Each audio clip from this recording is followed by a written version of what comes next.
Y hola amigos, ¿qué tal? ¿Cómo están? Espero que estén muy pero muy bien el día de hoy. Sean bienvenidos a un nuevo video.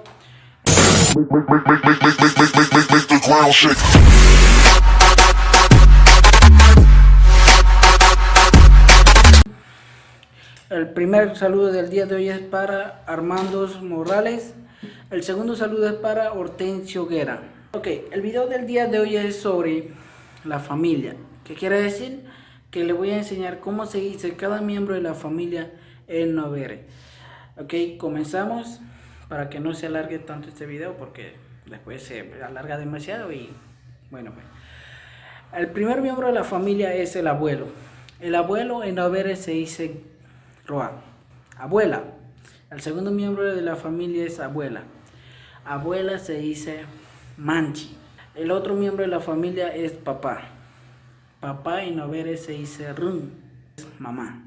Mamá se dice Meye. Mamá en Novere se dice Meye. ¿Ok? Mamá en Novere es Meye. El otro miembro de la familia es tío. Tío en Novere se dice Gru. Gru.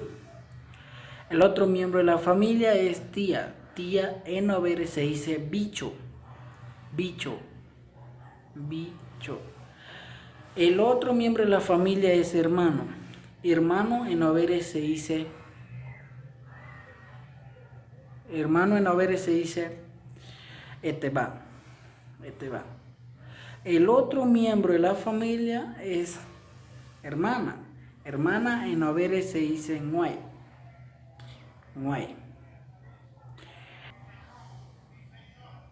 Nieto. Nieto en Novere se dice bro. Bro. El otro miembro de la familia es nieta. Nieta en Novere se dice bun. Bun. Ok, espero que les haya gustado el video. Si es así, denle like y pícale ese botón de suscribir porque quisiera que me ayude a subir en este canal para que cada vez seamos más, cada vez seamos más, cada vez seamos más,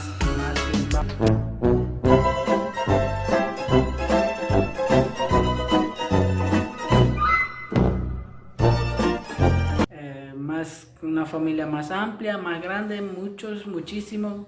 Así que bueno, quisiera que me ayuden, de mucho corazón le pido. Así que bueno, sin más nada que decirle, nos vemos en un próximo video.